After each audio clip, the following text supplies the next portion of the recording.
ఏ శుభకార్యం ప్రారంభించినా ముందుగా వినాయకుడిని పూజిస్తారు. కానీ తాంత్రిక సాధన కోసం కూడా వినాయకుడిని పూజిస్తారని మీకు తెలుసా? అవును, వినాయకుడికి సంబంధించిన ఇలాంటి ఎన్నో మిస్టరీ కథలు నేటికి ప్రజలకు తెలియదు. అతని జననం ఎలా జరిగింది, అతనికి ఎందుకు ఏనుగు తలనే అమర్చారు, కత్తిరించిన తర్వాత తల ఎక్కడ పడిపోయింది, వినాయకుడి పూజలో తులసిని ఎందుకు ఉపయోగించరు, చతుర్థి రోజున చంద్రుడిని చూడటం వల్ల అపశృతి ఎందుకు వస్తుంది, అన్నిటికి మించి గణపతి రహస్య రూపం గురించి కేవలం 1% మందికి మాత్రమే తెలుసు. అయితే ఈరోజు మనం ఈ వీడియోలో గణేశుడికి సంబంధించిన అన్ని రహస్యాలను తెలుసుకునే ప్రయత్నం చేద్దాం. ఫ్రెండ్స్, ఈ విషయాలను తెలుసుకోవడం చాలా ముఖ్యం. ఎందుకంటే చిన్నప్పటి నుండి మనం నమ్మే విషయాలు, మనం ఎల్లప్పుడూ అనుసరించే విధానాలు, దాని వెనుక ఉన్న శాస్త్రం తెలియకపోవడం అనేది చాలా పెద్ద సమస్య.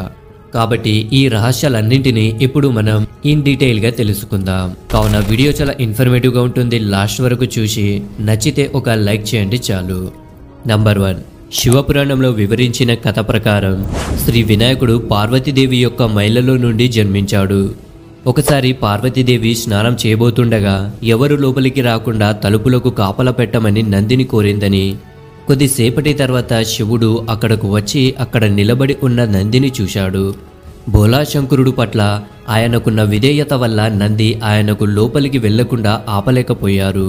ఈ సంఘటన కారణంగా నంది శివునికి విధేయుడిగా ఉన్నట్లే తనకు నమ్మకమైన వ్యక్తి కూడా అవసరమని పార్వతీదేవి తన మనస్సులో నిర్ణయించుకుంది. నమ్మకమైన బంటును సృష్టించాలని నిర్ణయించుకున్న పార్వతీదేవి తన శరీరంపై పసుపు పూసి దాని నుండి మానవ ప్రతిమను తయారు చేసి దానికి ప్రాణం పోసిందని పురాణాలు చెబుతున్నాయి.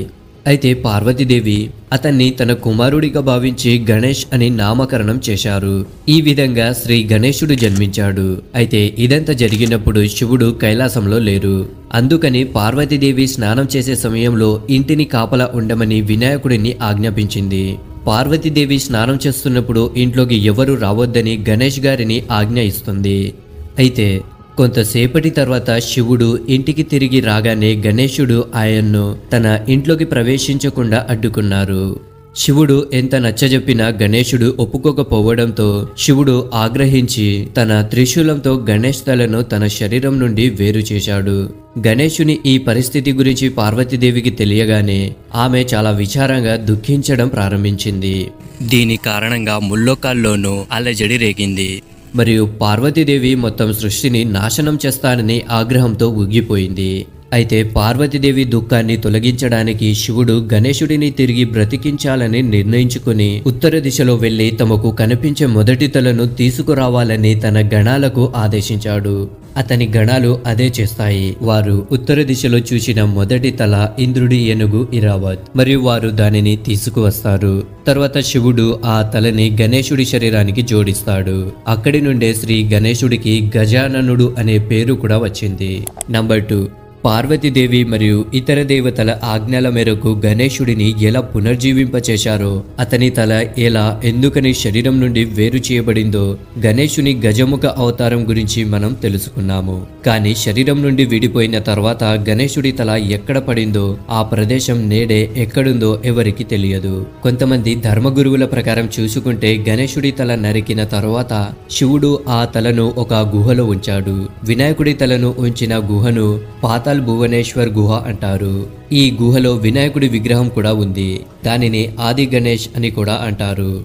మాన్యతల ప్రకారం ఈ గుహను కలియుగంలో ఆది శంకరాచార్యుడు కనుగొన్నాడని, ద్వాపర యుగంలో ఈ గుహను పాండవులు కనుగొన్నారని చెబుతారు.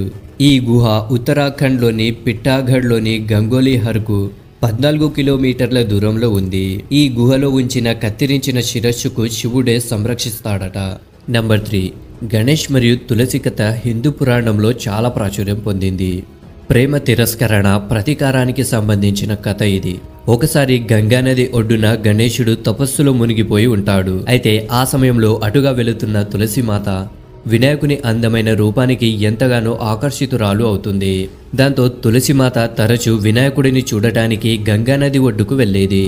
ఓ రోజు ధైర్యం చేసి వినాయకుడిని పెళ్లి చేసుకుంటాననే ప్రస్తావన శ్రీ గణేశుడు ముందు ఉంచుతుంది. కానీ గణపతి మాత్రం తాను బ్రహ్మచారినని పెళ్లి చేసుకోనని చెప్పి తిరస్కరించాడు. ఇది విన్న తులసికి కోపం వచ్చి త్వరలోనే 2 పెళ్లిళ్లు చేసుకుంటావని గణేశుడికి శాపం పెడుతుంది. అది విన్న గణేశుడు కూడా కోపంతో తులసిదేవి ఎప్పటికీ ఒక మొక్కగా మిగిలిపోతుందని, తులసిని ఆమె ఆరాధనలో ఎప్పటికీ ఉపయోగించబడదని శపించాడు. వినాయకుడు ఇచ్చిన ఈ శాపం నిజమైన తులసి మొక్కగా మారింది. నేటికి వినాయకుడి ఆరాధనలో తులసిని ఉపయోగించరు. నంబర్ 4, దక్షిణ భారతదేశంలో వినాయకుడు బ్రహ్మచారి అని నమ్ముతారు. కానీ వినాయకుడు కవల సోదరిమణులు రిద్ధి మరియు సిద్ధిలను వివాహం చేసుకున్నాడని కూడా నమ్మకం ఉంది.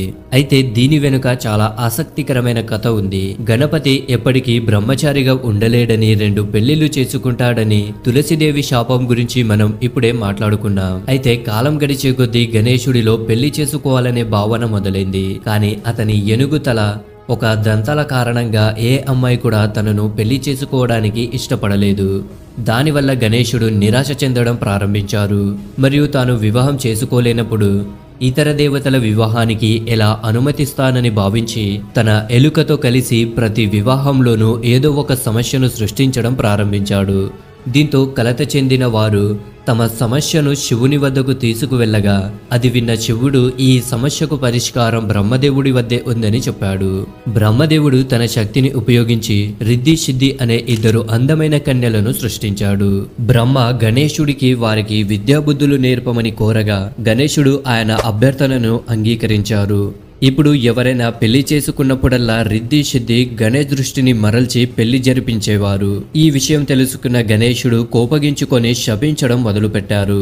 అయితే అదే సమయంలో బ్రహ్మగారు అక్కడకు వచ్చి అతని శపించకుండా ఆపి రిద్ధి సిద్ధిని గణేశుడితో వివాహం చేయించారు. రిద్ధిని సౌభాగ్య దేవతగా, సిద్ధిని జ్ఞాన దేవతగా చెబుతారు.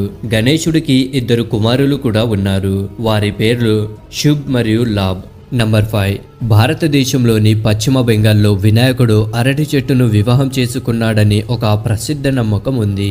ఆ కథ ఏమిటంటే, ఒకరోజు పార్వతీదేవి చాలా ఆహారం తింటూ ఉంటుంది. అది గమనించిన గణేశుడు అంత ఆహారం ఎందుకు తింటున్నారని అడగగా ఈ ప్రశ్నకు పార్వతీదేవి సమాధానం ఇస్తూ నీ భార్య అన్నం పెట్టదేమోనని భయమేస్తుందని అన్నారు. ఇది విన్న గణేశుడికి కోపం వచ్చి ఒక అరటి చెట్టును కోసి పార్వతీదేవి దగ్గరికి తీసుకువచ్చి అమ్మా, ఇది మీ కోడలు, నిన్ను ఎప్పటికీ ఆకలితో ఉండనివ్వదు అని అంటాడు.